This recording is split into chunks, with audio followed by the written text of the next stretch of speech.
അസ്സലാമു അലൈക്കും വറഹ്മത്തുള്ളാഹി. അൽഹംദുലില്ലാഹ് വസ്സലാത്തു വസ്സലാമു അലാ റസൂലില്ലാഹ് വഅലാ ആലിഹി വസ്ഹാബിഹി അജ്മഈൻ. അമ്മാ ബഅദ്. സഹോദരങ്ങളെ, ലോകത്ത് അന്ധവിശ്വാസങ്ങളുടെയും ഷിർക്കിന്റെയും പ്രചാരകരായ ഖുറാഫികൾ കാരണം ഏറ്റവും കൂടുതൽ തെറ്റിദ്ധരിപ്പിക്കപ്പെട്ട ഒരു വ്യക്തിത്വമാണ് മുഹീദ്ദീൻ ഷെയ്ഖ് എന്ന് വിളിപ്പേരുള്ള ഷെയ്ഖ് അബ്ദുൽ ഖാദിർ ജീലാനി റഹിമഹുല്ലാഹ്. ലോകത്തുടനീളമുള്ള സൂഫി ഖുറാഫികൾ അദ്ദേഹത്തെക്കുറിച്ച് മെനഞ്ഞെടുത്ത കള്ളക്കഥകൾ കുത്തിക്കുറിച്ച കറാമത്ത് കിതാബുകളും മാലമൗലിദ് കിതാബുകളും എണ്ണിയാലൊടുങ്ങാത്തതാണ്. അരനൂറ്റാണ്ട് മുൻപ് വരെ നമ്മുടെ ഈ കൊച്ചു കേരളത്തിൽ പോലും മുസ്ലിം സമുദായത്തിന്റെ പ്രമാണങ്ങൾ ഇത്തരത്തിലുള്ള കള്ളക്കഥകൾ കുത്തിനിറച്ച കീറ കിതാബുകളും പീറ കിതാബുകളുമായിരുന്നു. അള്ളാഹുവിനെ കുറിച്ച് പഠിപ്പിച്ചതിനേക്കാൾ കൂടുതൽ, അള്ളാഹുവിന്റെ റസൂൽ സല്ലല്ലാഹു അലൈഹി വസല്ലമയെ കുറിച്ച് പഠിപ്പിച്ചതിനേക്കാൾ കൂടുതൽ കേരളത്തിലെ ഖുബൂരി പുരോഹിതന്മാർ ജനങ്ങൾക്കിടയിൽ പഠിപ്പിച്ചതും പ്രചരിപ്പിച്ചതും മുഹീദ്ദീൻ ഷെയ്ഖിന്റെ പേരിലുള്ള കറാമത്ത് കഥകളും അപദാനങ്ങളുമായിരുന്നു. കോഴിക്കോട്ടുകാരൻ കാളി മുഹമ്മദ് രചിച്ച മുഹീദ്ദീൻ മാല എന്ന ക്ഷുദ്രകൃതിയായിരുന്നു ഒരു കാലത്ത് കേരള മുസ്ലിങ്ങൾ പരിശുദ്ധ ഖുർആനിനേക്കാളും ഭക്തിയിലും ആദരവിലും കൊണ്ടു നടന്നിരുന്നത്. ഈ മുഹീദ്ദീൻ മാലയുടെ അവലംബകൃതികളായ അവർ സ്വന്ന ബൈത്ത്, ബഹുജ കിതാബ് തുടങ്ങിയ കീറ കിതാബുകളിലുള്ള കള്ളക്കഥകൾ, ആ കള്ളക്കഥകളിലൂടെ ജനങ്ങൾക്കിടയിൽ പ്രചരിപ്പിക്കപ്പെട്ട മുഹീദ്ദീൻ ഷെയ്ഖ് അള്ളാഹുവിനോടൊപ്പമോ അതിനു മുകളിലോ ആയിരുന്നു കുടിയിരുത്തപ്പെട്ടിരുന്നത്. അത്തരം ക്ഷുദ്രഗതികളായ മുഹീദ്ദീൻ മാലയും അവർ സ്വന്ന ബൈത്തും ബഹുജ കിതാബുമെല്ലാം ഇന്ന് ജനങ്ങളുടെ മനസ്സുകളിൽ നിന്നും വീടുകളിൽ നിന്നും അപ്രത്യക്ഷമായി കൊണ്ടിരിക്കുകയാണ്. അൽഹംദുലില്ലാഹ്. സലഫികളുടെ നിരന്തരമായ പ്രബോധനം കാരണം ജനങ്ങളുടെ മനസ്സുകളിൽ നിന്നും കുടിയിറക്കപ്പെട്ട ഇത്തരം കള്ളക്കഥകൾ പൂർവാധികം ശക്തിയോടെ തിരിച്ചു കൊണ്ടുവരാനും അത് വിശ്വാസികളുടെ മനസ്സിൽ അടിച്ചു കയറ്റാനുമുള്ള കൊണ്ടുപിടിച്ച ശ്രമങ്ങളാണ് ഇന്നും കേരളത്തിലെ ചില പുരോഹിതന്മാർ നടത്തിക്കൊണ്ടിരിക്കുന്നത്. പക്ഷേ ഞങ്ങൾ മുഹീദ്ദീൻ ഷെയ്ഖിനെ ആദരിക്കുന്നവരാണ്, ബഹുമാനിക്കുന്നവരാണ്, ഔലിയാക്കളെ ബഹുമാനിക്കുന്നവരാണ് എന്നെല്ലാം പറഞ്ഞുകൊണ്ട് അതിനെ ബലപ്പെടുത്താൻ വേണ്ടി ഇവന്മാർ പടച്ചുവിടുന്ന കള്ളക്കഥകളും അത്ഭുത സംഭവങ്ങളും ഷെയ്ഖ് അബ്ദുൽ ഖാദിർ ജീലാനിയെ പോലെയുള്ള മഹത്തുക്കളെ ഇടിച്ചു താഴ്ത്തുകയും നിന്ദിക്കുകയും ചെയ്യുന്ന കഥകളാണ് എന്നതാണ് വാസ്തവം. അത്തരത്തിലുള്ള ചില സംഭവങ്ങളാണ് നമ്മൾ ഈ വീഡിയോയിൽ ചർച്ച ചെയ്യുന്നത്. മുഹീദ്ദീൻ ഷെയ്ഖിനെ കുറിച്ച് ഇവർ സാധാരണ ജനങ്ങൾക്കിടയിൽ പ്രചരിപ്പിക്കാറുള്ളത് ഔലിയാക്കളുടെ നേതാവ്, കുതുബുൽ അക്താബ് എന്നൊക്കെയാണ്. ആദ്യമായി എങ്ങനെയാണ് മുഹീദ്ദീൻ ഷെയ്ഖിന് കുതുബിന്റെ പട്ടം കിട്ടിയത്? ആരാണത് കൊടുത്തത്? ഇതിനെക്കുറിച്ച് കേരളത്തിലെ തലയും തലച്ചോറുമില്ലാത്ത ഒരു ഖുറാഫി സക്കാഫി തന്നെ പറയട്ടെ. അബ്ദുൽ ഖാദിർ ജീലാനി റളിയല്ലാഹു തആല അൻഹു കുതുബുൽ അഖ്താബ് അല്ലേ? അവര് കുത്തുബാന്ന് അവരെ കൊണ്ടല്ലേ എല്ലാവർക്കും തിരിഞ്ഞത്? അവര് വഅല് പറയാൻ വേണ്ടി സ്റ്റേജിൽ കയറി അങ്ങനെ കുറഞ്ഞ ദിവസങ്ങൾക്കുള്ളിൽ, മാസങ്ങളായിട്ടുള്ള കുറഞ്ഞ ദിവസങ്ങൾക്കുള്ളിൽ റസൂലുള്ളാഹി സ്വല്ലല്ലാഹു അലൈഹി വസല്ലം തങ്ങൾ വന്നു, ഉണർമയിൽ വന്നു. ദർസ് നടത്തിക്കൊണ്ടിരിക്കുമ്പോ, ദർസല്ല അവിടെ ദർസന്നെ, അതായത് വഅല് പറഞ്ഞുകൊണ്ടിരിക്കുമ്പോ റസൂൽ എങ്ങനെ വന്നു ജീലാനി തങ്ങൾ അടുത്തേക്ക്. ജീലാനി തങ്ങള് സ്റ്റേജിൽ നിന്ന് വായുവിലൂടെ 7 അടി അങ്ങോട്ട് വെച്ചു. റസൂല വരുന്ന ഇങ്ങനെ കാണുകയാണ്, ഉണർവിയിൽ റസൂല വായുവിലൂടെ വരുന്നത് കാണുകയാണ്. ഇത് പറയുമ്പോൾ ഇതും ദഹിക്കാത്ത ആളുകളുണ്ടാവും. നിങ്ങൾക്ക് യാതൊരു ചികിത്സയില്ല, നിങ്ങൾ മാറി നിൽക്കുക. വായുവിലൂടെ റസൂലുള്ളാഹി ഉണർവിയിൽ വരുന്നത് കാണുകയാണ് മുഹീദ്ദീൻ ഷെയ്ഖ് റളിയല്ലാഹു അൻഹു. ഇത് നമ്മൾ ഉണ്ടാക്കിയതൊന്നല്ല. ഇത് ഹദ്ദസനാ ഫുലാൻ ഖാല ഹദ്ദസനാ ഫുലാൻ എന്ന് പറഞ്ഞ് റിപ്പോർട്ടുള്ള സംഭവമാണ് ഞാൻ പറയുന്നത്. കിതാബും എന്റെ കയ്യിലുണ്ട്. അപ്പൊ ജീലാനി തങ്ങള് റസൂലുള്ളാഹി അടുത്തേക്ക് എത്തിയുമ്പോ അവിടെ സ്റ്റേജിന്മേൽ തന്നെ ഇരിക്കുന്നതും നിൽക്കുന്നതും ശരിയല്ലല്ലോ. കുറച്ച് ആരായി വരുന്നത്? മുത്തനബി അല്ലേ വരുന്നത്? മുത്തനബിന്റെ അടുത്തേക്ക് അങ്ങോട്ട് നടന്നു ചെന്നു. 7 അടി വെച്ചു. 7 അടി അങ്ങോട്ട് വെച്ചപ്പോ റസൂലുള്ളാഹി സ്വല്ലല്ലാഹു അലൈഹി വസല്ലം ഗൗസിയ്യത്ത്, ഖുതുബ് എന്നുള്ള സ്ഥാനം ഇതുവരെ കൊടുത്തിട്ടില്ലായിരുന്നു മുഹീദ്ദീൻ ഷെയ്ഖിന്. അതിനൊരു പുടവ, ഒരു വസ്ത്രം റസൂലുള്ളാഹി സ്വല്ലല്ലാഹു അലൈഹി വസല്ലം മുഹീദ്ദീൻ ഷെയ്ഖിനെ ധരിച്ചിട്ട്, ഇതാണ് നിങ്ങളുടെ ഖുതുബിയ്യത്തിന്റെ പുടവ, നിങ്ങൾ ഇന്ന് ഖുതുബുൽ ഔലിയ ആണ് എന്ന് റസൂലുള്ളാഹി ഉണർവിയിൽ തന്നെ മുഹീദ്ദീൻ ഷെയ്ഖ് റളിയല്ലാഹു അൻഹു പറഞ്ഞു. അപ്പൊ ഇങ്ങനെയാണ് മുഹീദ്ദീൻ ഷെയ്ഖിന് കുതുബുൽ അക്താബ്, കുതുബ് എന്നുള്ള ആ പദവി കിട്ടിയത്. എങ്ങനെ? മുഹീദ്ദീൻ ഷെയ്ഖ് ഒരു ദിവസം അങ്ങനെ പ്രസംഗിച്ചു കൊണ്ടിരിക്കുകയാണ്. ആ സമയത്ത് ആ സദസ്സിൽ റസൂൽ ഇങ്ങനെ വന്നു. അത് മുഹീദ്ദീൻ ഷെയ്ഖ് ഇങ്ങനെ കാണുകയാണ്. റസൂൽ വന്നു കഴിഞ്ഞാൽ വലിയ ഔലിയാക്കൾ മാത്രമേ കാണുള്ളൂ കേട്ടോ, സാധാരണക്കാരൊന്നും കാണൂല. അപ്പൊ ചങ്ങന്മാരെ സാധാരണക്കാർക്ക് ഉണ്ടാവില്ല നബിനെ കാണാൻ ഒരു പൂതി ഇരിക്കട്ടെ. അപ്പൊ എന്ത് ചെയ്തു? മുഹീദ്ദീൻ ഷെയ്ഖ് നോക്കുമ്പോൾ റസൂൽ ഇങ്ങനെ ആ കുതുബിന്റെ ആ പുടവ അണിയിക്കാൻ വേണ്ടി ഇങ്ങനെ വരികയാണ്. അപ്പൊ മുഹീദ്ദീൻ ഷെയ്ഖ് എന്ത് ചെയ്തു? റസൂലുള്ളാഹിയുള്ള ബഹുമാനം കൊണ്ട് റസൂലുള്ളാഹിനെ ഇങ്ങോട്ട് വരുത്തണ്ട, ഞാൻ അങ്ങോട്ട് പോട്ടെ എന്ന് വിചാരിച്ചിട്ട് വലതു മാറി ഇടതു മാറി ഞെരിഞ്ഞമർന്ന് ഏടി മുന്നോട്ട് നേരെ വായുവിലൂടെ അങ്ങനെയാണ് ചെന്നിട്ട് റസൂലുള്ള ആ കുത്തുബിന്റെ ആ പുടവ അത് മൊയ്തീൻ ശൈഖിനാണ് അണിയിച്ചു. ഇന്ന് മുതൽ നിങ്ങൾ കുത്തുബാകുന്നു, നമ്മൾ പൊന്നാട അണിയിക്കുക എന്നൊക്കെ പറയില്ലേ എന്ന് പറഞ്ഞ മാതിരി സാധനമാണിത്, കുത്തുബാട ആണ് അണിയിച്ചു.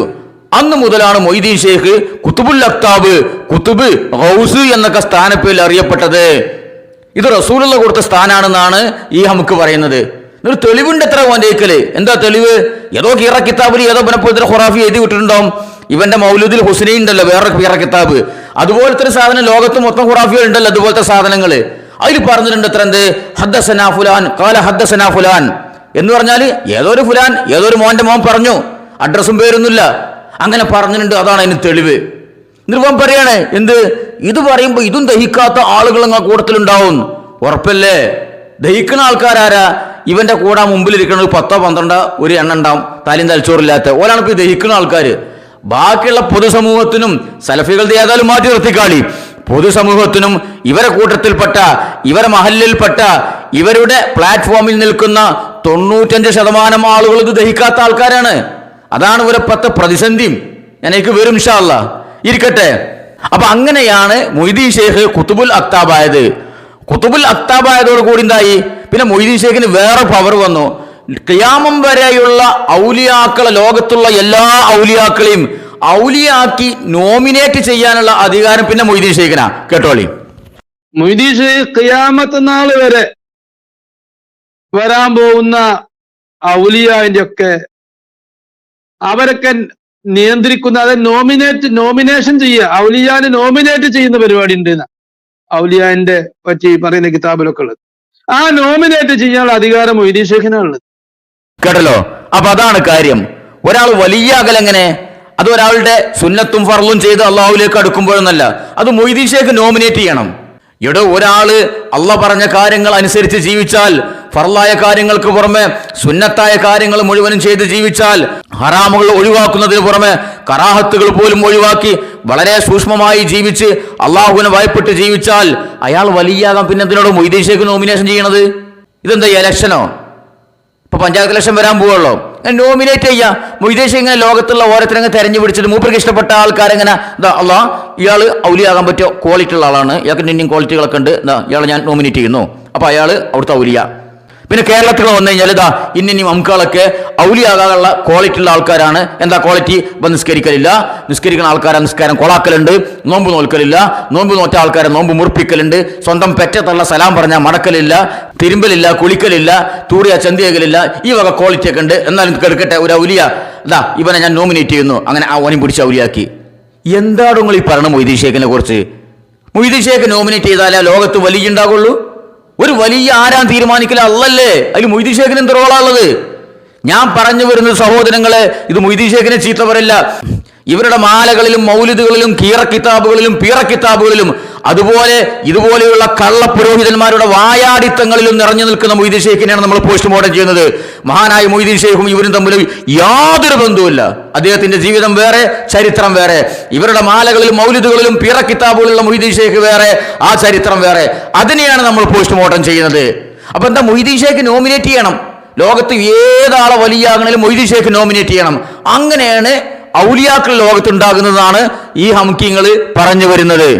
എന്നാലോ ഈ വീരം കെട്ട, ഈ വിശ്വാസമില്ലാത്ത, ഈ ജൂതന്റെ കയ്യിൽ നിന്നും ഷിയാക്കളെ കയ്യിൽ നിന്നും അച്ചാരം വാങ്ങിയ ഇതുപോലത്തെ പുരോഹിതന്മാര് നേരെ തല കുത്തനെ പറയും കുറച്ചു കഴിഞ്ഞാല് ഇവിടെ ഒരാൾക്ക് വലിയാകണമെങ്കിൽ മൊയ്തീൻ ശൈഖിന്റെ നോമിനേഷൻ ഒന്നും ആവശ്യമില്ല.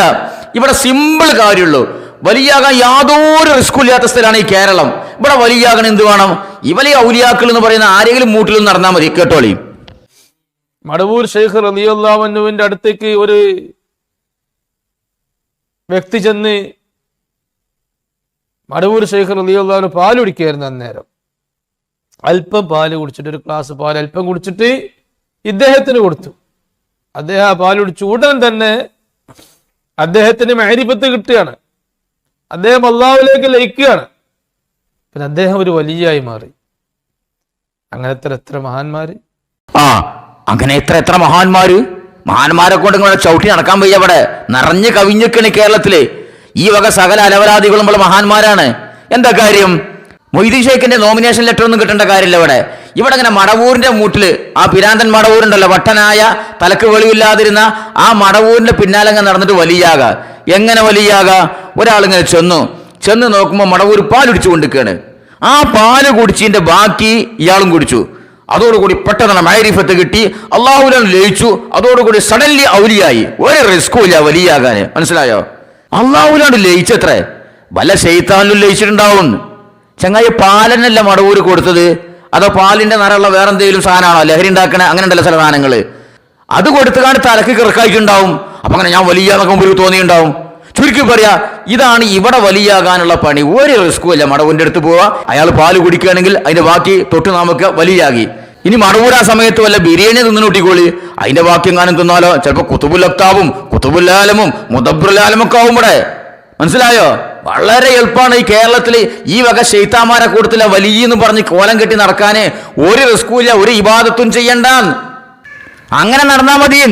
ഇനി പാലും കുടിക്കണ്ട, മടവൂര് നോക്കിയാൽ തന്നെ മതി. കേട്ടോളി, ശൈഖുന മടവൂരോർക്ക് ഇബാദത്തോ നിങ്ങൾ ഇതൊന്നും വേണ്ട, മൂപ്പർക്ക് ഒരാളെ വലിയാക്കാൻ ഞാൻ വിശ്വസിക്കുന്നു. ശൈഖുന ഖുതുബുൽ-ആലം അവരൊന്നും നന്നായി ഒരു നോക്കുകിൽ അതിനാൽ വലിയ നിലനെ കൊടുത്തു പറഞ്ഞ വിലായത്തിൽ അതിന്റെ അപ്പുറത്തെ വിലായത്തും കൊടുക്കാൻ കഴിവുണ്ട്. വല്ലാഹി.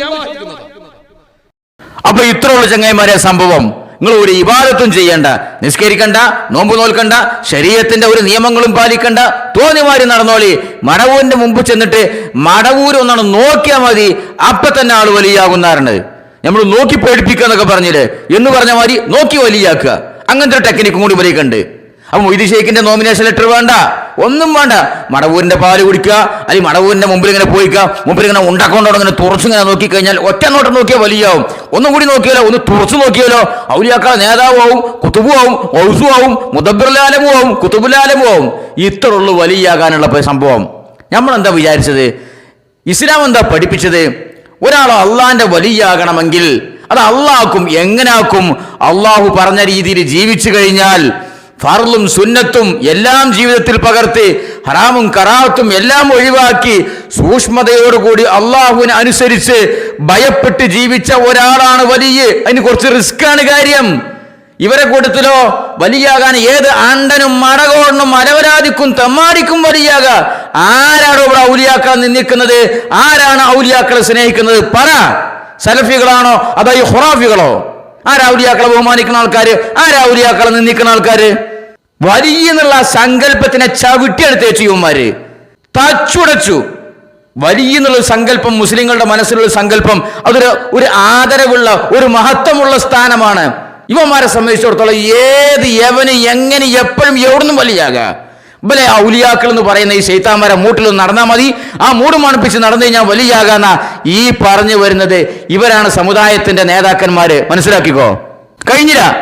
ഇപ്പം വലിയാകണമെങ്കിൽ ഇവിടെ പാൽ കുടിച്ചാൽ മതി, അല്ലെങ്കിൽ മൂപ്പരെ മുമ്പ് പോയി നിന്നാൽ മതി. എന്നാലോ മൊയ്തീൻ ഷേഖാണ് ലോകത്തുള്ള ഖിയാമം വരെയുള്ള എല്ലാ ആളുകളെയും വലിയാക്കാൻ വേണ്ടി നോമിനേറ്റ് ചെയ്യണത്. എന്നാൽ ഇന്ത്യയിൽ ഒരാൾക്ക് കുത്തുബാകണമെങ്കിലോ അത് നോമിനേറ്റ് ചെയ്യുന്ന ആൾ വേറെയാണ്. കേട്ടോളി. സുൽത്താനുൽ ഹിന്ദിൽ അജ്മീരി റളിയല്ലാഹു തആല അൻഹു അവര് ഇന്ത്യയിലെ വലിയ മഹാനാണ്, ഇന്ത്യയിലെ സുൽത്താനാണ്.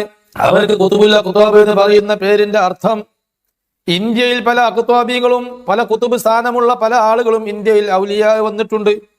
ഇന്ത്യയിൽ ഒരാൾ ഒരു സമയത്ത് കുതുബാകുമ്പോൾ അദ്ദേഹം ഇന്ത്യയിൽ മാത്രമല്ല ലോകം മൊത്തം, പ്രപഞ്ചം മൊത്തം, അത് അർശിന്റെ ഭാഗത്തുള്ള മലായികത്ത് വരെ അവരുടെ കീഴിലായിരിക്കും.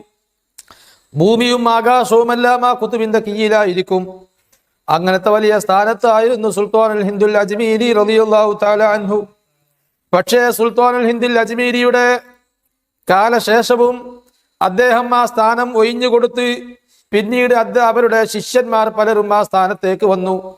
അങ്ങനെ ഇനി ലോകാന്ത്യം വരെ ആരൊക്കെ ഇന്ത്യയിൽ കുതുബാകുന്നുവോ, ഇന്ത്യയിൽ ആര് കുതുബാകുന്നുവോ അവര് സുൽത്താനുൽ ഹിന്ദ് അൽ അജ്മീരി റളിയല്ലാഹു തആല അൻഹു അവരുടെ നോമിനേഷനോടുകൂടെ അവർ നോമിനേറ്റ് ചെയ്താൽ മാത്രമേ അവർ കുതുബാവുകയുള്ളൂ. അങ്ങനെയൊക്കെ ഔലിയാന്റെ ഇടയിൽ നിയമങ്ങളുണ്ട്.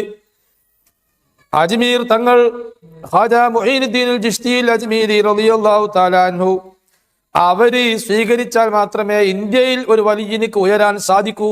അങ്ങനെയാണ് അള്ളാഹുവിന്റെ നിയമം. അതുകൊണ്ടാണ് അവർക്ക് സുൽത്താനുൽ ഹിന്ദ് എന്ന് പറയുന്നതിന്റെ ഒരർത്ഥം അതാണ്. അപ്പോൾ സുൽത്താനുൽ ഹിന്ദിൽ അജ്മീരി തങ്ങളുടെ കീഴിൽ കുറെ ഔലിയ അഖ്താബീങ്ങൾ കുത്തുബീങ്ങൾ വന്നത് കൊണ്ട് അജ്മീർ ഷെയ്ഖിനെ പറ്റിയും പറയും കുത്തുബുൽ അഖ്താബ്. അതിന് ഉള്ള അർത്ഥം നിങ്ങൾ മനസ്സിലാക്കിയല്ലോ. എന്നാൽ എല്ലാവർക്കും അറിയാവുന്ന ഒരു അർത്ഥമാണ് കുത്തുബുൽ അഖ്താബ് എന്ന് മുഹീദ്ദീൻ ഷെയ്ഖ് റളിയല്ലാഹു അൻഹുവിനെ കുറിച്ച് പറയുന്നത്. അതിന്റെ അർത്ഥം അതിലും വിശാലമായ മറ്റൊരർത്ഥമാണ്.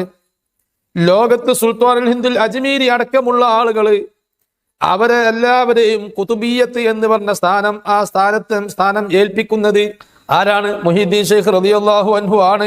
ഇന്ത്യയിലുള്ളവർക്ക് മാത്രമല്ല, അള്ളാഹുവിന്റെ റസൂലാണ്. ഒരാളെ വലിയായി സ്വീകരിക്കുമ്പോൾ അത് അംഗീകാരം നൽകുന്നത് അള്ളാഹുവിന്റെ റസൂലാണ്. പക്ഷേ അള്ളാഹുവിന്റെ റസൂലിന്റെ അടുത്തേക്ക് നോമിനേറ്റ് ചെയ്ത് ഇദ്ദേഹത്തെ പറ്റുമെന്ന് തോന്നുന്നു എന്ന് പറയാൻ മുഹീദ്ദീൻ ഷെയ്ഖ് റളിയല്ലാഹു അൻഹുവിനെ ഏൽപ്പിച്ചിരിക്കുന്നു.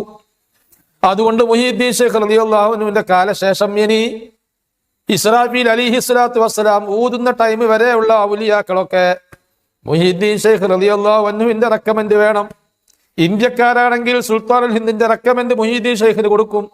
മുഹീദ്ദീൻ ഷെയ്ഖ് റളിയല്ലാഹു അൻഹു അള്ളാഹുവിന്റെ റസൂലിനോട് പറയുന്നു, ഇന്ന വ്യക്തി ഫുലാൻ ഇബ്നു ഫുലാൻ, ഇന്ന പേരുള്ള വ്യക്തി, ഇന്ന നാട്ടുകാരൻ, അദ്ദേഹത്തെ വിലായത്തിന്റെ മർത്തബയിലേക്ക് ആണാവട്ടെ പെണ്ണാവട്ടെ, പെണ്ണുങ്ങളുമുണ്ട്. ഈ വലിയ വലിയ സ്ഥാനത്തൊക്കെ പെണ്ണുങ്ങളുമുണ്ട്, സ്ത്രീകളുമുണ്ട്. സ്ത്രീകൾക്കും വലിയ സ്ഥാനമുണ്ടാവാറുണ്ട് ഔലിയാഇന്റെ കൂട്ടത്തിൽ.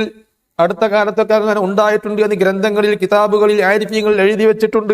പക്ഷേ അവർക്കൊക്കെ സ്ഥാനം കിട്ടണമെങ്കിൽ മുഹീദ്ദീൻ ഷെയ്ഖ് റളിയല്ലാഹു തആല അൻഹു പറയണം, ഇന്ന വ്യക്തിയെ വിലായത്തിന്റെ മർത്തബയിലേക്ക് നമുക്ക് നോമിനേറ്റ് ചെയ്യാം. റസൂലുള്ളാഹിയോട് പറയുന്നു. അവരും റസൂലുള്ളാഹിയൊക്കെ സാധാരണ കണ്ടുകൊണ്ടിരിക്കുന്നുണ്ട്. എന്താ ഈ ശൈത്താൻ ഈ പറയണത്? ഇവന് എന്തടിച്ചു കയറ്റിട്ടാ ഈ പ്രസംഗിക്കണത്? തലക്ക് വെളിവറ സാധനം ഇവനില്ലേ? തോള്ളിയത് വന്നത് അങ്ങനെ വിളിച്ചു പറയന്നെ. എന്താ പറഞ്ഞത്? കുറച്ച് കഴിഞ്ഞാൽ ചിലപ്പോൾ ഓനക്ക് തന്നെ ഓർമ്മ ഉണ്ടാവില്ല. എന്തൊക്കെയാ ഇപ്പൊ പറഞ്ഞത്? ഒരാളെ വലിയ ആകണമെങ്കിൽ, ലോകത്ത് ഖിയാമം വരെ ഒരാൾ വലിയ ആകണമെങ്കിൽ അത് ജീലാനി നോമിനേറ്റ് ചെയ്യണം. എന്നിട്ടോ വലിയായി കഴിഞ്ഞാൽ പിന്നെ അങ്ങനെ നോമിനേറ്റ് ചെയ്ത് ഇങ്ങനെ വലിയായി നടക്കണം. ഒരു പീറ ഉലിയാക്കളായിട്ട് ഇങ്ങനെ നടക്കാം, ഒരു ലോക്കല ഉലിയാക്കളായിട്ട്. അതിനൊരുത്തനെ പിടിച്ചിക്കാണ്ട് കുത്തുബാക്കണമെങ്കിലോ, കുത്തുബ് കുറച്ചും കൂടി മുന്തിയ സ്ഥാനം. കുത്തുബാക്കണമെങ്കിൽ പിന്നെ അത് ഇന്ത്യയിലേക്ക് വന്നിട്ട് ഇവിടുന്ന് ഖാജാ മൊയ്നുദ്ദീനുൽ ചിസ്തി മൂപ്പര് നോമിനേറ്റ് ചെയ്യണം. ആരാണ് ഖാജാ മൊയ്നുദ്ദീനുൽ ചിസ്തി എന്നുള്ളത് ഞാൻ വേറെ എപ്പിസോഡ് ചെയ്യാൻ ഉദ്ദേശിക്കുന്നുണ്ട്, ഇൻഷാ അല്ലാഹ്. ഇരിക്കട്ടെ. അപ്പോ മൊയ്തീൻ ഷെയ്ഖ് ഒരാളെ പിടിച്ച് ഔലിയാക്കുക, അതിനിങ്ങനെ ഒരുത്തനെങ്ങനെ കടഞ്ഞെടുത്തിട്ട് തെരഞ്ഞെടുത്തിട്ട് ഓനെ പിടിച്ച് കുത്തുബാക്കണ നോമിനേഷൻ ഇവിടെ ഇന്ത്യയിൽ ഖാജാ മൊയ്നുദ്ദീനുൽ ചിസ്തി. നമ്മൾ ഇവിടുന്ന് ഒരാളെ കേന്ദ്രത്തേക്ക് അയച്ചു കഴിഞ്ഞാൽ പിന്നെ അവിടുന്ന് ഹൈക്കമാൻഡ് തെരഞ്ഞെടുക്കുന്ന പറഞ്ഞില്ലേ, അങ്ങനത്തെ ഒരു പ്രൊസീജിയറാണ്. അങ്ങനെ പിടിച്ചുകാണ്ട് ഇങ്ങനെ ഇത് ഇലക്ഷനെ കുറിച്ചല്ല ഈ പറഞ്ഞിട്ടോ, അത് പ്രത്യേകം മനസ്സിലാക്കണം. എന്റെ ശ്രോതാക്കൾ തെറ്റിദ്ധരിക്കരുത്. ഇലക്ഷനിൽ സ്ഥാനാർത്ഥിനെ നിർത്തുന്ന കാര്യമല്ല ഈ പറയണത്. അള്ളാന്റെ വലിയകളെ കുറിച്ചാണ് ഈ ചർച്ച. ഒരാളെങ്ങനെ വലിയാകണത്, ഓനെ സ്ഥാനക്കയറ്റം കൊടുക്കണത് ആരൊക്കെ, അതിനെ കുറിച്ചാണ് ഈ ചർച്ച. ഇതിൽ അള്ളാഹ് ഇപ്പം എന്താ റോള്? മൊയ്തീൻ ഷെയ്ഖാണ് തീരുമാനിക്കുക, മൂപ്പര് നോമിനേറ്റ് ചെയ്യുക. അതിന് കുറച്ച് ആൾക്കാരെ തെരഞ്ഞെടുത്തിട്ട് ഖാജാ മൊയ്നുദ്ദീനുൽ ചിസ്തി നോമിനേറ്റ് ചെയ്യുക. എന്നിട്ട് ഇവിടെ റസൂലുള്ളാഹിന്റെ അടുത്തേക്ക് ചെല്ലുക. എന്നിട്ട് ആരൊക്കെയാണ് ഔലിയ, ആരൊക്കെയാണ് ഔലിയച്ചി എന്ന് ഇവരിങ്ങനെ ഉണ്ടാവും തീരുമാനിക്കുക. എന്ത്? മൊയ്തീൻ ഷെയ്ഖ് തീരുമാനിക്കുക, അവിടുന്ന് നോമിനേറ്റ് ചെയ്യുക, ഔലിയാക്കുക. അതിന് കുറച്ച് ആൾക്കാരെ തെരഞ്ഞു പിടിച്ചിട്ട് കടഞ്ഞെടുത്ത ആൾക്കാരെ ഇവിടെ പിടിച്ച് ഹൈക്കമാൻഡ് ഇവിടെ ഖാജാ മൊയ്നുദ്ദീനുൽ ചിസ്തി പിടിച്ച് കാണ്ട് കുത്തുപാക്കുക. ഇവരിങ്ങനെ കളിക്കണ ഒരു കളി മനസ്സിലായ നിങ്ങൾക്ക്? എന്തെങ്കിലും പറഞ്ഞോട്ടെ, ഇവന്മാര് തലക്ക് വെളിവില്ലാത്തവർ എന്തൊക്കെ പറയും. പക്ഷെ ആയിരിപ്പം പറയണേ ഇങ്ങനെയാണ് അള്ളാഹുവിന്റെ നിയമം. അള്ളാഹുവിന്റെ നിയമം ആരോട് എന്നോട് പറഞ്ഞത്? അള്ളാഹു എവിടെ പറഞ്ഞോ? പരിശുദ്ധ ഖുർആനിൽ പറഞ്ഞോ? ഹദീസിൽ പറഞ്ഞോ? എവിടെ പറഞ്ഞു? എവിടുന്ന് കിട്ടി? ഏത് ശൈത്താനാണ് എന്റെ ചവിട്ടിൽ ഇൽഹാം ഇട്ടുന്നത്? അള്ളാഹിന്റെ നിയമം അത്രേ.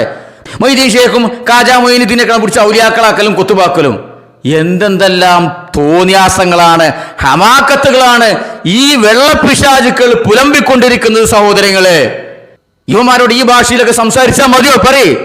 ചില ആൾക്കാർ എന്നോട് ഇങ്ങനെ പറയലുണ്ടല്ലോ, ഒന്ന് കുറച്ചും കൂടി മാന്യമായി സംസാരിച്ചൂടെ, കുറച്ചും കൂടി ലഘുവായി സംസാരിച്ചൂടെ? സൗകര്യമില്ല. ഇവന്മാരോട് ഈ ഭാഷയിലല്ലാതെ എങ്ങനെ സംസാരിക്കേണ്ടത്?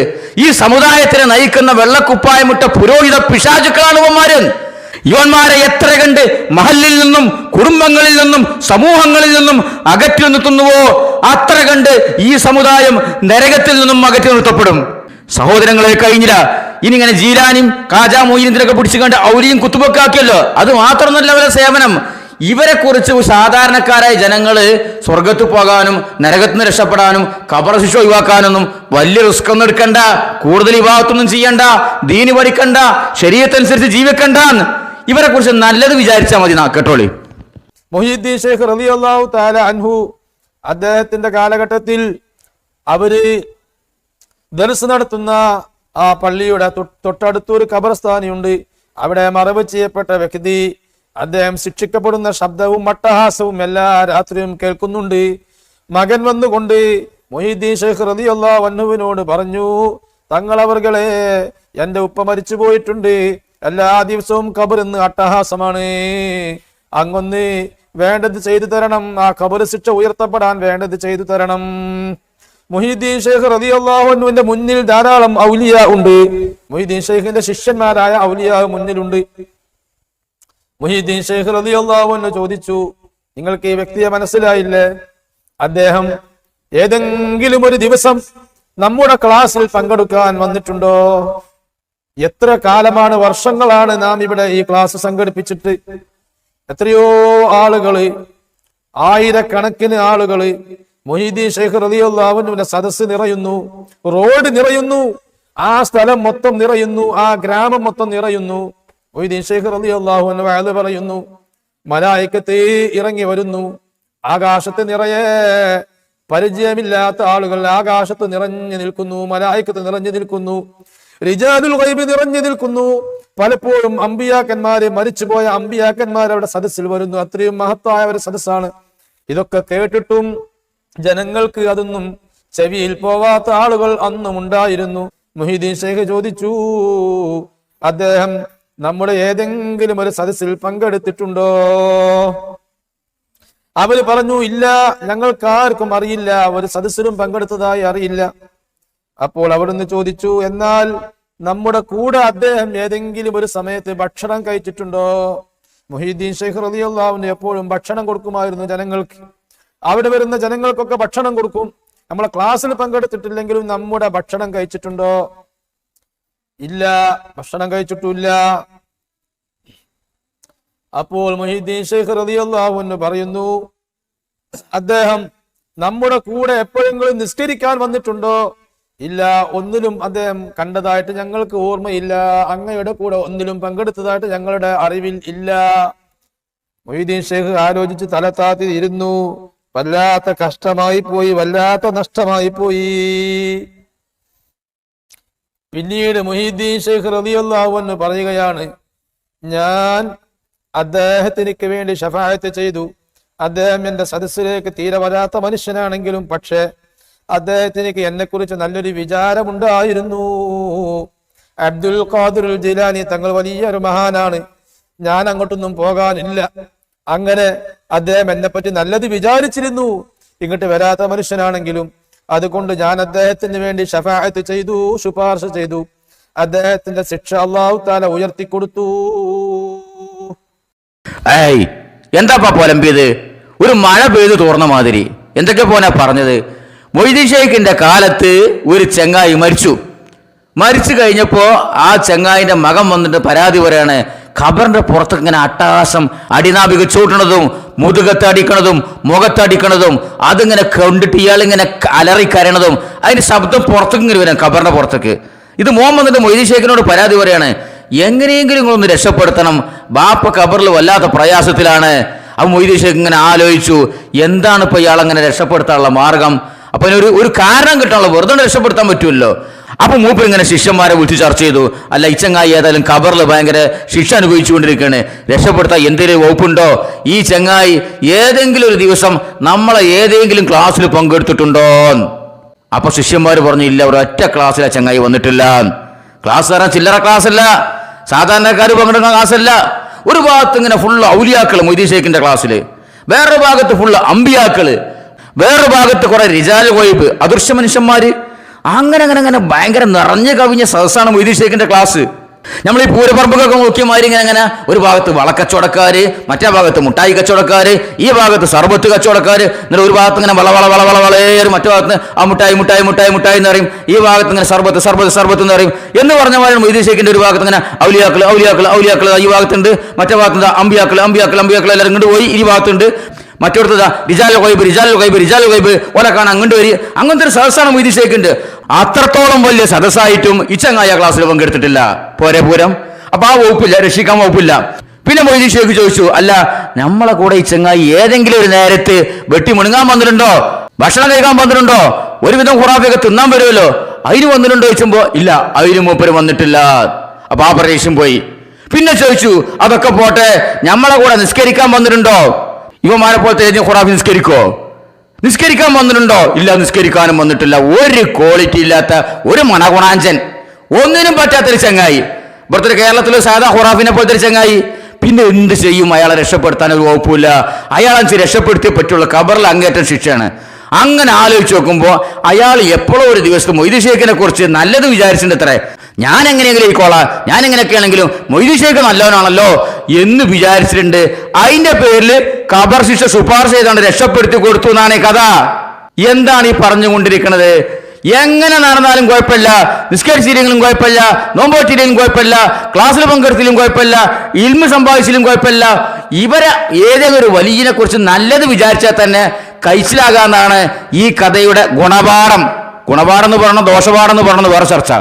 അപ്പൊ അതാണ് മൊയ്തീൻ ഷേഖ്. ഒപ്പം കൂടിക്കോളി പിടിച്ചോളി മൂപ്പരെ രക്ഷപ്പെടുത്തും. അത് ബായദാദിൽ നിസ്കരിക്കാൻ നടക്കുന്ന മണഗുണാഞ്ചന്റെ കഥ മാത്രമല്ല, ഇവിടെ കേരളത്തിലും വന്നിട്ടുണ്ട് മൊയ്തീൻ ഷേഖ്. നമ്മളെ വയനാട് ജില്ലയിൽ മൊയ്തീൻ ഷേഖ് ഒരു സംഘടനത്തിൽ പങ്കെടുത്തിട്ടുണ്ട്. എതിരാളികളെ അടിച്ച് നിരപ്പാക്കിയിട്ടുണ്ട്. എല്ലാവരും കേട്ട കഥയാണ്, കേട്ടോളി. മുള്ളൂർക്കരക്കാരൻ മൂത്ത ഖുറാഫി എന്നെ പറയട്ടെ, കേട്ടോളി. വയനാട്ടിൽ അബ്ദുൽ ഖാദിർ ജീലാനി റളിയല്ലാഹു അൻഹു ഒരു സ്ഥലത്ത് നേരിട്ട് ഇറങ്ങി വരികയും അവിടെ തന്റെ സഹായം ചോദിച്ച ആളുകളെ സഹായിക്കുകയും ചെയ്തു. അത് വയനാട് ജില്ലയിലെ കാളി എന്ന് പറയുന്ന ഒരു പെണ്ണ് കണ്ടു. മുസ്ലിമല്ല കണ്ടത്, കാളിയാണ് മൊഹീദ്ദീൻ ഷേഖിനെ കണ്ടത്. അവൾ കൽപ്പറ്റ കോടതിയില് കേസിന് വിറ്റ്നസ് പറഞ്ഞപ്പോ, സാക്ഷി പറഞ്ഞപ്പോ ഈ കാളി അവിടെ പറഞ്ഞത്, മുസ്ലിങ്ങളിൽപ്പെട്ട കുറച്ചാളുകൾ മുത്താറി കൃഷി നടത്തിയത്, മുസ്ലിമീങ്ങളല്ലാത്ത കുറച്ചാളുകൾ വൈരാഗ്യം നിമിത്തം ആ കൃഷി നശിപ്പിക്കാൻ വേണ്ടി വാളും അതുപോലെ കക്കോട്ടും പിക്കാസും ഒക്കെയായി ചെന്ന് കൃഷി വെട്ടി നശിപ്പിക്കുമ്പോൾ 100ഓളം ആളുകൾ കൃഷി നശിപ്പിക്കുന്നു. 10 ചില്ലാനം മുസ്ലിങ്ങൾ അതിനെ തടയാൻ വേണ്ടി ചെന്നപ്പോൾ 100 ചില്ലാനം ആളുകൾ 10ഓളം വരുന്ന മുസ്ലിങ്ങളെ കക്കോട്ട് കൊണ്ടും വാക്കത്തി കൊണ്ടും പിക്കാസ് കൊണ്ടും നേരിട്ടപ്പോ അവരെ പിടിച്ചു നിൽക്കാൻ ഗതിയില്ലാതെ വന്നപ്പോൾ അക്കൂട്ടത്തിലുള്ള ഒരാള് വിളിച്ചു പറയാണ്, യാ ഗൗസ് യാ മുഹയ്യിദ്ദീൻ അഗ്സിനാ, യാ ഗൗസ് യാ മുഹയ്യിദ്ദീൻ അഗ്സിനാ, മുഹയ്യിദ്ദീൻ ശൈഖേ ഞങ്ങളെ കാക്കണേ സഹായിക്കണേ എന്ന് അക്കൂട്ടത്തിലുള്ള ഒരാള് വിളിച്ചു പറഞ്ഞപ്പോൾ അജബത്തുഹു മുസ്രിഅൻ മിൻ അജ്ലി ദഅവതിഹി, അബ്ദുൽ ഖാദിർ ജീലാനി റളിയല്ലാഹു അൻഹുവോടെ ഇറങ്ങി വന്നത് എങ്ങനെയാണ്? കാളി എന്ന് പറഞ്ഞൊരു പെണ്ണ് പറയുകയാണ്, മുഹയ്യിദ്ദീൻ ഷെയ്ഖെ കാക്കണേ എന്ന് മുസ്ലിമീങ്ങൾ വിളിച്ചു പറഞ്ഞപ്പോൾ ഒരു പച്ചക്കുതിരയുടെ മുകളില് ഒരു പച്ച തലയെ കെട്ടുകെട്ടിയ ഒരു വ്യക്തി ഒരു പച്ചക്കുതിരയുടെ മുകളിൽ ഇറങ്ങി വന്നിട്ട് ആ കാണുന്ന വൃക്ഷത്തിന്റെ ചുവട്ടിൽ കുതിര നിർത്തി, എന്നിട്ട് കുതിരപ്പുറത്തുനിന്ന് അദ്ദേഹം ചാടിയിറങ്ങി ആ യുദ്ധക്കളത്തിലേക്ക് ഇറങ്ങി ചെന്നിട്ട് ശത്രുക്കളെ മുഴുവൻ തന്റെ കയ്യിലുള്ള ആയുധം കൊണ്ട് വെട്ടുകയും കുത്തുകയും ചെയ്തു. മുഹയ്യിദ്ദീൻ എന്ന് പേരുള്ള ഒരാള് ആകാശത്തുനിന്ന് ഇറങ്ങി വന്നിട്ടാണ് ഈ ആളുകളൊക്കെ വെട്ടിയത് എന്ന് കൽപ്പറ്റ കോടതിയിൽ കേസിന് സാക്ഷി പറഞ്ഞപ്പോൾ അവിടുത്തെ ജുഡീഷ്യൽ മജിസ്ട്രേറ്റ് പറഞ്ഞു, ആകാശത്തുനിന്ന് ഒരാൾ ഇറങ്ങി വരിക എന്നിട്ട് ഭൂമിയിലുള്ളവരെ കൊത്തുക, അത് അംഗീകരിക്കാൻ പറ്റുന്ന കാര്യമല്ല, അത് സ്വീകരിക്കാൻ പറ്റുന്ന കാര്യമല്ല എന്ന് പറഞ്ഞ് ആ കേസ് വെറുതെ വിടുകയാണ് ചെയ്തത്. എന്റെ പ്രിയപ്പെട്ട സഹോദരന്മാര്, അബ്ദുൽ ഖാദിർ ജീലാനി റളിയല്ലാഹു അൻഹു നേരിട്ട് ഇറങ്ങി വന്നിട്ട് സഹായം കൊടുത്ത സ്ഥലമാണ് വയനാട് ജില്ലയിലെ ഈ തരുവണ എന്ന് പറയുന്ന സ്ഥലം. എങ്ങനെയുണ്ട് സഹോദരന്മാരെ കഥ? ഇത് സിനിമാ കഥ അല്ലട്ടോ. സിനിമാ കഥയെയും വെല്ലുന്ന ഇവന്മാരുടെ ഇമാജിനേഷനാണിത്. ഈ ഖുറാഫി പുരോഹിതന്മാരുടെ ചിതലരിച്ച ദ്രവിച്ച തലച്ചോറിൽ നിന്നും രൂപം കൊള്ളുന്ന സിനിമാ കഥയെയും വെല്ലുന്ന കഥയാണിത്. ആരാ അതിന്റെ റാവി? റിപ്പോർട്ടർ വലിയ പ്രബലയാണ്. ആരാണ്? കാലത്ത് കാളി പറഞ്ഞു. എന്താ പറഞ്ഞത്? വയനാട് ജില്ലയിലെ തരുവണയില് കുറച്ച് മുസ്ലിം സഹോദരങ്ങൾ മുത്താറി കൃഷി ചെയ്തിരുന്നു. അപ്പൊ അത് തകർക്കാൻ വേണ്ടി 100ഓളം വരുന്ന മുസ്ലിങ്ങളുടെ ശത്രുക്കളായ അമുസ്ലിങ്ങളായ ചില ആളുകൾ അവർ തകർക്കാൻ വേണ്ടി വന്നു. അടിയായി പിടിയായി കച്ചറായി. അങ്ങനെ ഇത് കേസായി കോടതിയിലെത്തിയ സമയത്ത് കാളി വന്നിട്ടാണ് സാക്ഷി പറഞ്ഞത്. എന്താ പറഞ്ഞത് കാളി? ഇതാ ഞാനിത് കണ്ടതാണ്, ഞാൻ ഇതിന് ദൃക്സാക്ഷിയാണ്. എന്താ സംഭവം? മാപ്പിളാര് കുറെ ആൾക്കാർ കൃഷിയായിട്ട് ജീവിക്കുകയായിരുന്നു, മുത്താറി കൃഷിയായിട്ട് ജീവിക്കുകയായിരുന്നു. അത് നശിപ്പിക്കാനും മാപ്പിളാരെ തകർക്കാനും അവരാക്രമിക്കാനും വേണ്ടി ഞങ്ങളുടെ സമുദായത്തിൽപ്പെട്ട 100ഓളം ആൾക്കാർ വന്നു. അപ്പൊ മാപ്പിളാര് ഒറ്റ വിളിയാണ്, യാ ഗൗസ് യാ മുഹയ്യിദ്ദീൻ അബ്ദുൽ ഖാദിർ ജീലാനി എന്ന് പറഞ്ഞപ്പോ ആകാശത്തിലൂടെ പച്ചക്കുതിരയിൽ പച്ചത്തലയെ കെട്ടുകെട്ടി ഒരാളിങ്ങനെ വന്നിറങ്ങി, എന്നിട്ട് ഈ ആൾക്കാരെ മുഴുവൻ അടിച്ചു നിരത്തി എന്ന് കാളി കോടതിയിൽ സാക്ഷി പറഞ്ഞപ്പോ അങ്ങനെ ഒരു സംഭവം തന്നെ ഉണ്ടാവില്ല, ഇത് കള്ളക്കഥയാണെന്ന് പറഞ്ഞിട്ട് കോടതി ഈ കേസ് തള്ളിക്കളഞ്ഞു എന്നാണ് മുള്ളൂർക്കരയിലെ മൂത്ത ഖുറാഫിയുടെ കണ്ടെത്തൽ. അവന്റെ അവതരണം അതാണ്. കഴിഞ്ഞിട്ടില്ല. പകരക്കാരൻ പടുജാഹിലിന്റെ അവതരണം വേറെ കോലത്തിലാണ്, കേട്ടോളി. തരുവണ അബ്ദുൽ ഉസ്താദ് ചാലിയത്ത് വന്നപ്പോ ഞാൻ പറഞ്ഞു, അബ്ദുൽ ഉസ്താദ് നിങ്ങളെ പറ്റി ഒരു കഥ കേട്ട് എന്നോട് ഒരു അബ്ദുൽ ഉസ്താദ് പറഞ്ഞായിരുന്നു, അത് എങ്ങനെയാണ് അതിന്റെ അവസ്ഥ എന്ന് ചോദിച്ചു. ജീലാനി തങ്ങൾ നിങ്ങളെ നാട്ടിൽ വന്നിട്ടുണ്ടോ? അങ്ങനെ ഞാൻ കേട്ട്, അത് കേട്ടതാണല്ലോ, അത് എങ്ങനെയാണ് ശരി, എന്താണ് അതിന്റെ അവസ്ഥ?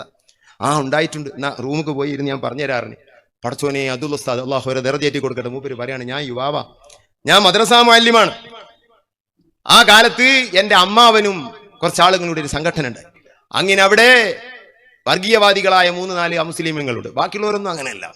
തരുവണയിൽ മുസ്ലിമീങ്ങളുമായി എന്തോ ഒരു പ്രശ്നമുണ്ടായി, തല്ലാൻ വേണ്ടി ഒരു സ്ഥലത്ത് അവര് ആയുധങ്ങളുമായി വന്നിരുന്നു. എന്നോട് അബ്ദുൽ ഉസ്താദ് പറഞ്ഞു, അബ്ദുൽ ഉസ്താദിന്റെ അമ്മാവൻ ആ കൂട്ടത്തിലുണ്ട്. 6ഓളം ആളുകൾ ഇവര് എന്തോ കേട്ട് അവരുടെ രാഗി കൃഷിയിൽ പന്നി ഇറങ്ങിയിട്ടുണ്ടെന്ന് വിളിച്ചു പറഞ്ഞപ്പോ അങ്ങോട്ട് ഓടിച്ചെന്നപ്പോ അവിടുന്ന് പൊന്തുന്നത് മനുഷ്യന്മാരാ, ആയുധങ്ങളോടുകൂടെ. രാവിലെ ടൈമിൽ കയ്യിലൊന്നുമില്ല.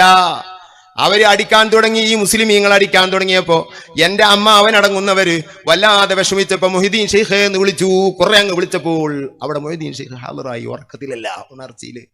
അവിടെ ഹാളിറായിട്ട് ചെയ്ത പണിന്താ, നല്ല കൊടുത്ത് ഈ അക്രമം ചെയ്യാൻ വന്നവര് മുഴുവനും തലപൊട്ടി, പലരും ബോധം കെട്ട് വീണു, പലരും രക്തത്തിൽ കുളിച്ചു. മുസ്ലിമീങ്ങൾക്കൊന്നും പറ്റിയില്ല, ആ ആയുധവുമായി വന്നവർക്ക് അപകടം പറ്റി. അങ്ങനെ അവരെ എടുത്ത് ഹോസ്പിറ്റലിൽ അഡ്മിറ്റ് ചെയ്തു. ആ ടൈമിൽ മുസ്ലിമീങ്ങളും അഡ്മിറ്റായി. ബഹുമാനപ്പെട്ട അബ്ദുൽ ഉസ്താദ് പറയുന്നു, ഞാൻ മദ്രസ ക്ലാസ് എടുത്തുകൊണ്ടിരിക്കുമ്പോൾ വിവരമറിഞ്ഞു, വർഗീയ കലാപമായി പോകുമോ, ഞാൻ പേടിച്ചു. ഞാൻ ഉടനെ ഇറങ്ങി 2 ഹോസ്പിറ്റലിലും ചെന്ന് 2 കൂട്ടരെയും കണ്ടു. എല്ലാവരുടെയും നമുക്ക് പരിഹാരം പറയാമെന്ന് പറഞ്ഞ് എല്ലാവരും സാന്ത്വനപ്പെടുത്തി.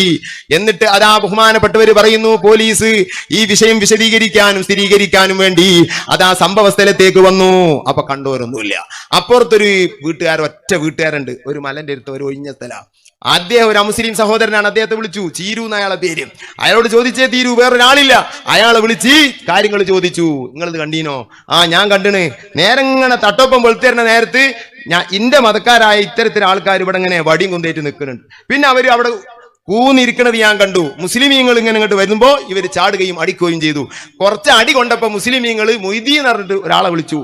കുറെ അങ്ങ് വിളിച്ചപ്പോ ആ വിളിച്ച ആൾ അവിടെ ഓടിയെത്തി. അവിടെ എത്തുകയും അയാൾ ചെയ്ത പണി, അയാളെ കയ്യിൽ വടിയുണ്ട്, ഇവിടെയുള്ള വടികൾ അവർക്ക് വാങ്ങിക്കൊടുത്തു. അങ്ങനെ അയാളും മുസ്ലിമീം കൂടി ഇവരാണ്ട് അടിച്ചു ശരിയാക്കി. അങ്ങനെ മൊയ്തീൻ എന്നുള്ള ആളാണ് ഈ തല പൊട്ടിച്ച ആള് എന്ന്. അപ്പോ 1-ാം പ്രതിയായിട്ട് മുഹീദ്ദീന്റെ പേരിൽ കേസെടുത്തു. ഇതിനോട് അബ്ദുൽ ഉസ്താദ് പറഞ്ഞ ഈ 1-ാം പ്രതിയെ ഇന്ന് വരെ കിട്ടിയിട്ടില്ല, ബഗ്ദാദിലാണുള്ളത്. എങ്ങനെയുണ്ട് ഇയാൾ അവതരിപ്പിച്ച കഥ? ഈ കഥക്ക് കുറച്ചും കൂടി ആധികാരികത ഉണ്ട്. കാരണം മുമ്പ് അബ്ദുള്ള മുസ്ലിയാർ പറഞ്ഞാണ്. ആരെ അബ്ദുള്ള മുസ്ലിയാർ? ഈ സംഭവത്തിന് സാക്ഷിയായ ആള്, ഇതിനു വേണ്ടി മധ്യസ്ഥ ശ്രമത്തിന്, ഇതൊരു വർഗീയ കലാപമാകരുതെന്ന് വിചാരിച്ച് ഓടി നടന്ന ആള് അബ്ദുള്ള മുസ്ലിയാർ അമ്മോനുണ്ട് ഈ അടിയില്. അപ്പൊ കുറച്ചും കൂടി ആധികാരികമായല്ലോ. അങ്ങനെ അബ്ദുള്ള മുസ്ലിയാർ എന്ത് പറഞ്ഞു? ഇങ്ങനെ വയനാട് ജില്ലയിൽ തരുവണയിൽ ഇങ്ങനെ സംഭവം ഉണ്ടായിട്ടുണ്ട്.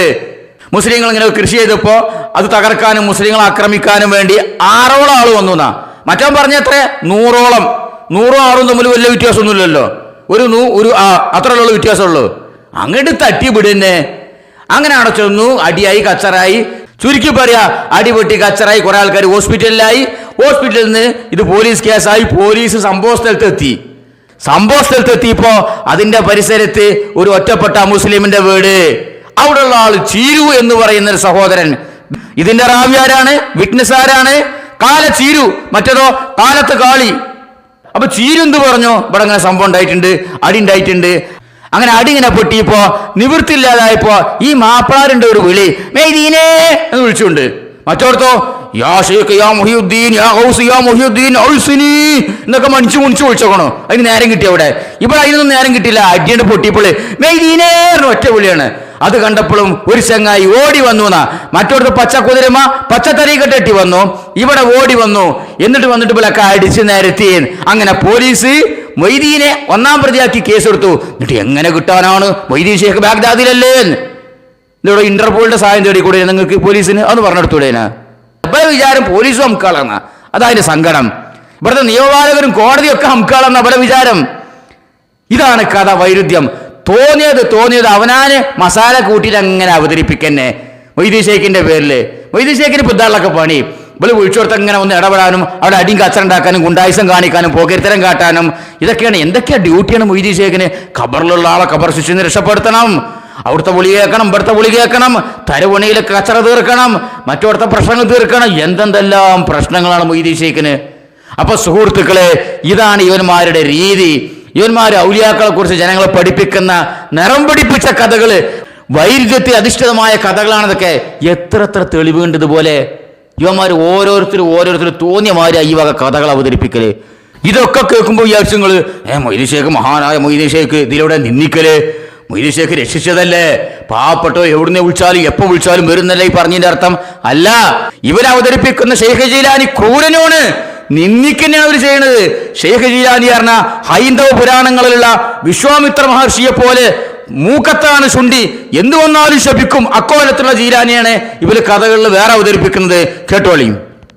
മുഹീദ്ദീൻ ഷേഖ് റളിയല്ലാഹു തആല അൻഹു അവർ ഖുതുബായിരുന്ന കാലത്ത് എത്രയോ ഔലിയാക്കന്മാർ അവർ ക്യാൻസൽ ചെയ്തിട്ടുണ്ട്, മര്യാദക്കേട് കാണിച്ചു. ബഗ്ദാദിന്റെ ഭാഗത്തിലൂടെ സമ്മതമില്ലാതെ ഖുതുബായിരിക്കുന്ന സമയം ഒരു ഖുതുബുണ്ടാകുമ്പോൾ ഖുതുബിന്റെ സമ്മതം വേണം ചലിക്കാൻ. ഖുതുബിന്റെ സമ്മതമില്ലാതെ ആകാശത്തിലൂടെ പാറി വരുന്ന ഒരു വലിയ മുഹീദ്ദീൻ ഷേഖ് റളിയല്ലാഹു തആല അൻഹു എല്ലാം കാണും, ഒരു ഖുതുബ് എല്ലാം കാണും. മുഹീദ്ദീൻ ഷേഖ് റളിയല്ലാഹു തആല വീട്ടിലിരിക്കുകയാണ്. സംഗതി മനസ്സിലായ മുഹീദ്ദീൻ ഷേഖ് റളിയല്ലാഹു അൻഹുവിന് ആ സ്ഥലത്തെത്തിയപ്പോൾ ആ വലിയനിക്ക് പറക്കാൻ വയ്യ, ചിറകറ്റ പക്ഷിയെപ്പോലെ ആ വലിയ മുഹീദ്ദീൻ ഷേഖ് റളിയല്ലാഹു അൻഹുവിന്റെ വീടിന്റെ വാതിലിന്റെ കൊലായിൽ വാതിലിൽ വെച്ച് വന്നുകൊണ്ട് മലർന്ന് കടന്ന് വീഴുന്നു. യാതൊരു രക്ഷയുമില്ല. അവിടെ കുറെ നേരം കിടക്കുന്നു. മുഹീദ്ദീൻ ഷേഖ് റളിയല്ലാഹു അൻഹുവിന്റെ മുരീദന്മാരിൽ പ്രധാനപ്പെട്ട മുരീദ് അലിയുനിൽ ഹീത്തി റളിയല്ലാഹു തആല അൻഹു ഭാഗ്യത്തിന് ആ വഴിയിൽ വന്നു. അവര് ചോദിച്ചു, നിങ്ങൾ എന്താണ് ഇവിടെ ഇങ്ങനെ കിടക്കുന്നത്? അവർക്ക് സംസാരശേഷി കുറവാണ്. മുഹീദ്ദീൻ ഷേഖ് റളിയല്ലാഹു അൻഹുവിനോട് ഒന്ന് ശഫാഅത്ത് ചെയ്യാൻ ആവശ്യപ്പെട്ടു. മുഹീദ്ദീൻ ഷേഖ് റളിയല്ലാഹു അൻഹുവിന്റെ അകത്തേക്ക് പ്രവേശിച്ചു അലിയുനിൽ ഹീത്തി റളിയല്ലാഹു അൻഹു. അവര് ചോദിച്ചു, യാ സയ്യിദി, എന്താണ് അദ്ദേഹം ചെയ്ത തെറ്റ്? മുഹീദ്ദീൻ ഷേഖ് റളിയല്ലാഹു അൻഹു പറഞ്ഞു, മര്യാദ കേടാ കാണിച്ചു. മര്യാദയില്ലാതെ ബഗ്ദാദിന്റെ ഭാഗത്തിലൂടെ അദ്ദേഹം പറന്നു പോവുകയായിരുന്നു. അപ്പോൾ മര്യാദ പഠിപ്പിക്കാൻ വേണ്ടി ഞാൻ ചെയ്തതാണ്. അങ്ങനെ അലിയുനിൽ ഹീത്തി വല്ലാതെ ശഫാഅത്ത് പറഞ്ഞു. അദ്ദേഹത്തിനേക്ക് മാപ്പ് ചെയ്തു കൊടുക്കണം, പൊറുക്കണമെന്ന് പറഞ്ഞു. അലിയുനിൽ ഹീത്തിയോട് വല്ലാത്ത ഇഷ്ടമായിരുന്നു മുഹീദ്ദീൻ ഷേഖ് റളിയല്ലാഹു അൻഹുവിന്. മുഹീദ്ദീൻ ഷേഖ് റളിയല്ലാഹു അൻഹു പറഞ്ഞു, നിങ്ങൾ ശഫാഅത്ത് ചെയ്തില്ലെങ്കിൽ എക്കാലവും അദ്ദേഹം അവിടെ കിടക്കേണ്ടി വന്നിരുന്നു.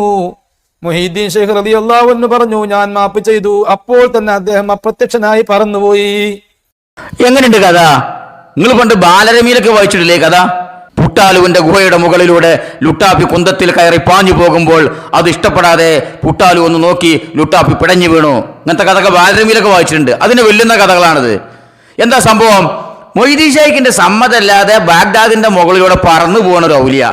ബല ഔലിയാക്കൾ പിന്നെ അങ്ങനെയാണല്ലോ, നിലമ്പിട്ട കളികളൊക്കെ. നിലത്ത് നിങ്ങളുടെ പരിപാടി ഇല്ലല്ലോ, മര്യാദക്ക് കിടക്കണ പരിപാടി ഇല്ലല്ലോ. അങ്ങനെ പറന്നു പോയപ്പോൾ അവിടുന്ന് പെർമിഷൻ എടുത്തില്ല. ഉടനെ അവിടുന്ന് മൊയ്തീൻ ഷേഖ് ഇങ്ങനെ നോക്കിയപ്പോ ഇയാളിങ്ങനെ കാക്കക്ക് വെടികൊണ്ടമാർ ഇങ്ങനെ പടഞ്ഞ് മലർന്നാണ് പോണു മൊയ്തീൻ ഷേഖിന്റെ വീടിന്റെ മുമ്പില്. ഇന്ത്യന്റെ അതിർത്തി ലംഘിച്ച് പാകിസ്ഥാന്റെ വിമാനം ഇങ്ങനെ പറന്നപ്പോ ഇന്ത്യൻ പട്ടാളം വെടിവെച്ചിട്ടു എന്നൊക്കെ പറഞ്ഞ മാതിരി. എന്താ ഇപ്പൊ ഇതിലൊക്കെ ഒരു പാടുള്ള നിങ്ങൾ പറഞ്ഞുതരും. അങ്ങനെ മൊയ്തീൻ ഷേഖിന്റെ ഇഷ്ടപ്പെടാത്ത രീതിയിൽ ഒരാൾ പറന്നുപോയി.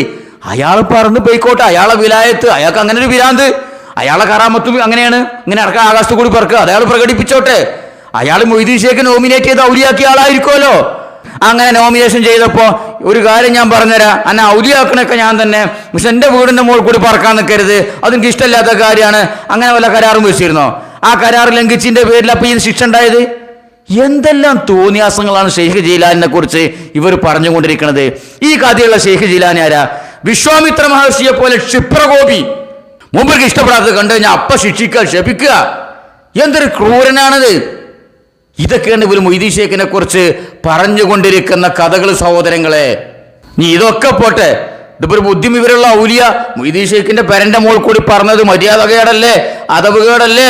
ആ വലിയൊന്ന് ആലോചിച്ചൂടെ? ജീലാനി നോമിനേഷൻ ചെയ്തുകൊണ്ട് വലിയായ ആളല്ലേ, അപ്പൊ ധിക്കാരം കാണിക്കാൻ പാടുണ്ടോ? അതിന് ചെറിയൊരു ശിക്ഷ കൊടുത്തതാണെന്നൊക്കെ പറഞ്ഞ് കഴിച്ചിലാകാ.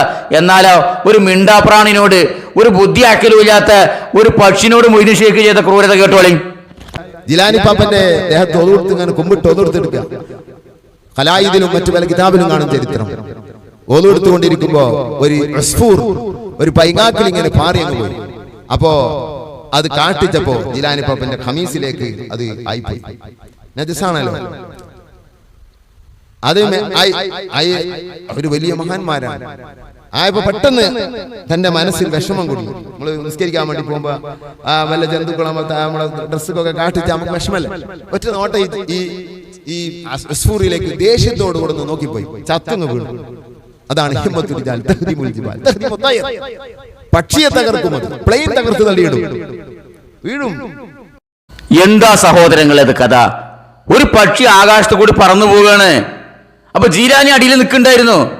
പക്ഷിക്ക് കാഷ്ടിക്കാൻ മുട്ടിയ പക്ഷി കാഷ്ടിക്കൂലേ? അടിയിലുള്ള ജീലാനിയാണോ ജനാർദ്ദനാണോ പക്ഷി നോക്കുവോ? ഈ പക്ഷികൾ ഇപ്പൊ എന്താ ചെയ്യേണ്ടി? പറക്കുമ്പോ പമ്പേഴ്സ് ഇട്ട് പറക്കേ? കാരണം അറിയാതെ എങ്ങാനും കാഷ്ടം താഴേക്ക് വീണ് പോയാലോ? ഇവിടെ ഭൂമിയിലാണിച്ച് മൊത്തം പോലെ ഔലിയാക്കളാ. ഒക്കെ ജീലാനി നോമിനേഷൻ ചെയ്തതും കാജാമുയീദ്ദീൻ നോമിനേഷൻ ചെയ്തതും മടവൂരിന്റെ പാലുടിച്ച ഔലിയായ ആൾക്കാർ ഇങ്ങനെ തവല കൊണ്ട് തട്ടി തിരിഞ്ഞ് മനുഷ്യന്മാർക്ക് തന്നെ അവിടെ നടക്കാൻ വയ്യ. ഞാൻ നമ്മളെങ്ങാനും കാഷ്ടിച്ച് കഴിഞ്ഞാല് ഇവിടെ തലയിൽ കൂടി മൂണി അത് മതി നമ്മളെ ജീവിതം കൊളാകാനും വിചാരിച്ചുകൊണ്ട് പക്ഷികൾ ഇങ്ങനെ ലങ്കോട്ടി കെട്ടി നടക്കേ? എന്താ നിങ്ങൾ ഈ പറയണത്? അതോ പക്ഷിയൊക്കെ കാഷ്ടിക്കാൻ മുട്ടിക്കഴിഞ്ഞാൽ ഇവിടെ മുനിസിപ്പാലിറ്റീൻ്റെ കക്കൂസ് പോയി നിൽക്കണ മാതിരി 5 ഉറുപ്പിക എടുത്തുകൊണ്ട് ക്യൂ നിൽക്കാൻ പറ്റുമോ? പക്ഷികളെ ധർമ്മതാണ്, അവരെ ജീവിതതാണ്. അവർ പറക്കണ സമയത്ത് കാഷ്ടിക്കും. അല്ലാതെ അവരിങ്ങനെ യൂറോപ്യൻ ക്ലോസറ്റിലും കക്കൂസിലും വന്നിട്ട് കാര്യം സാധിക്കോ? ഹാംകിങ്ങളെ നിങ്ങൾ പമ്പര വീട്ടികളാ ഞങ്ങൾക്കറിയാം. അത് നിങ്ങൾ തന്നെ പൊതുസമൂഹത്തോട് ഇങ്ങനെ പറഞ്ഞുകൊണ്ടിരിക്കണ. അങ്ങനെ എന്ത് ചെയ്തു? ആ കാഷ്ടിച്ച പക്ഷിനെ അങ്ങോട്ട് ഒറ്റ നോട്ടം കൊണ്ടാണ് കൊന്നുകളഞ്ഞു. എന്തൊരു ക്രൂരനാണ് ജീലാനി! ഇവരവതരിപ്പിക്കുന്ന കഥയിലുള്ള ജീലാനിന്റെ കോലാണിപ്പത്. ഒരു പക്ഷി അറിയാതെ കാഷ്ടിച്ചീന അതിനെ പിടിച്ച് കൊന്നു കളഞ്ഞു. കഴിഞ്ഞില്ല. ഇത് ജീലാനിനെ കുറിച്ച് മാത്രമല്ല, മമ്പ്രന്തങ്ങളെ കഥ വേറെ കേട്ടോളി. ജീലാനി കഴിഞ്ഞ പിന്നെ അടുത്ത പടച്ചവനാണ് മമ്പ്രന്തങ്ങൾ കേട്ടോളി. മമ്പ്രന്തങ്ങൾ എടുത്തിട്ട് ഒരാൾ വിഷമം പറഞ്ഞു, എന്താണ് എന്റെ മോൻ എന്റെ അയൽവാസി കൊന്നു. അയാളെ വിളിച്ച് ഇജി ഒന്നോ? ഇല്ല, ഞാനൊന്നും അറിയില്ല പാപ്പ. അപ്പൊ എന്താ സംഭവം? ഇവര് തമ്മിൽ ഒരു പ്രശ്നമുണ്ട്. ഈ മകൻ മരിച്ചു കിടക്കുന്ന ഒരു തെങ്ങിന്റെ ചോട്ട്, ഒരു തേങ്ങ അപ്പുറത്ത് കിടക്കുന്നു. തേങ്ങ തലയിൽ നിന്ന് മരിച്ചെന്നാണ് ആളുകൾ കാണുന്നത്. ഇവൻ പറയാണ് ഇവൻ കൊന്നിട്ടാണ് തേങ്ങ അടുത്ത് കൊടുത്തിട്ടാണ്. പാപ്പാക്ക് ഇതിന്റെ രഹസ്യം അറിയാം, അയാൾ കൊന്നിട്ടില്ല, തേങ്ങ തലയിൽ വീണു. അപ്പോ പിന്നെ അത് ഈ തലയിൽ വീണ് മരിച്ചാന്ന് മമ്പുറത്തെ പാപ്പാക്ക് ശരിക്കും അറിയാം. പക്ഷെ അതങ്ങനെ അറിയണ അനുസരിച്ചാണ് പറയാൻ പറ്റൂല. രേഖ അനുസരിച്ചല്ലേ കാര്യം കൊണ്ടടക്കാൻ പറ്റുള്ളൂ. അങ്ങനെ ഇപ്പൊ പറഞ്ഞിപ്പോ എന്താ വേണ്ട? ഓന് കൊന്നിക്കുന്ന പറഞ്ഞു, കൊന്നിട്ടില്ല എന്നോ പറഞ്ഞു. എനിക്കിപ്പോ എന്താ വേണ്ട? എനിക്ക് ഓനും കൊല്ലണം. ഓനെ കൊല്ലണമെന്ന് പറയില്ല, കൊന്നാനല്ലേ കൊല്ലണ്ട്. ആ കൊന്നാനെ കൊല്ലണം. ആ കൊന്നാനെ കൊന്നാ മതി.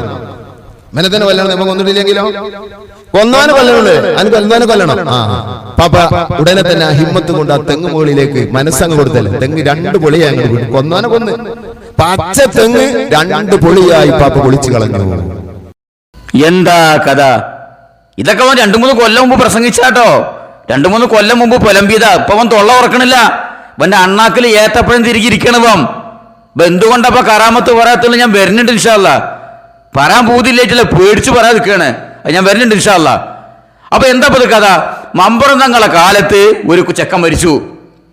അപ്പൊ ചെക്കൻ്റെ എന്താ നിങ്ങൾ പരാതി പറഞ്ഞത്? വേറെ ചങ്ങായി കൊന്നിട്ടതാണ്. അപ്പൊ ആ മരിച്ച ബോഡിന്റെ അടുത്ത് തേങ്ങാക്കോലും കെടുക്കുന്നുണ്ട്. തേങ്ങ മൂടതാണെന്ന് കുറെ ആൾക്കാർ.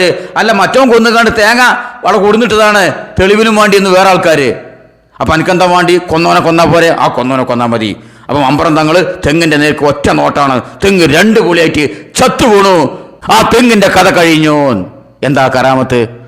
ഇത് പണ്ടത്തെ കാലമായതുകൊണ്ട് തിരക്കടില്ല. ഈ കാലത്തൊക്കെ ഈ വക കറാമത്തേറ്റ് ഏതെങ്കിലും വലിയൊന്നും വന്നോക്കണം. അടിച്ചിട്ട് നിങ്ങളെ പുറംതിരിച്ചും ജനങ്ങള്. കാരണം 1 കിലോ തേങ്ങക്ക് 100 ഉറുപ്പ്യുള്ള കാല, 1 ലിറ്റർ വെളിച്ചെണ്ണക്ക് 500 ഉറുപ്പ്യാണ് വില. ഒരു തേങ്ങക്ക് തന്നെ കൊടുക്കണം 30-35 ഉറുപ്പ്യ. ഇപ്പൊ നിങ്ങളെ വലക്കമല കറാമത്തേറ്റ് ഏതും തെങ്ങെങ്ങാനും മുറിച്ചാൻ പോയി കഴിഞ്ഞാണ്ടല്ലോ, നിങ്ങളെ ഔലിയാക്കൾക്ക് പായാൻ സ്ഥലം മതിയാവൂല. അപ്പൊ ഒരു തെങ്ങ് മമ്പുറന്തങ്ങൾ അവിടെ കീറി പൊളിച്ചു. ഒരു തെങ്ങിനോട് ചെയ്ത ക്രൂരത. ഒരു തേങ്ങ അറിയാതെ തലയിൽ വീണു. ഇനിയിപ്പോ എന്താ കാട്ടണ്ടേ? ഇനിയിപ്പോ തെങ്ങിനും ബുദ്ധിമുട്ടായി. ഇവല ഔലിയാക്കളെ കുട്ടികളോ മശായിഹന്മാരോ മുരീദന്മാരോ തെങ്ങിൻ്റെ അടുത്ത് തൂറായിരിക്കുണ്ടോ? ആക്കെ നോക്കിയിട്ട് വേണമെന്നിപ്പോ ഒരു മട്ടലോ തേങ്ങ താഴത്തേക്ക് ഇടാന്. കുടുങ്ങിലോ? തെങ്ങും കുടുങ്ങി. ഇതൊക്കെ പറഞ്ഞു കണ്ടുപോയവർ നമ്മുടെ ഔലിയാക്കന്മാര് ആ കാരുണ്യത്തിന്റെ കേദാരമാണ്, സ്നേഹത്തിന്റെ, കാരുണ്യത്തിന്റെ, സഹിഷ്ണുതയുടെ ആ വലിയ സംഭവമാണ്, വലിയ തേങ്ങാക്കൊലയാണ് നമ്മളെ ഔലിയാക്കന്മാർ. അതും പറയും വേറെ തൽക്കല്.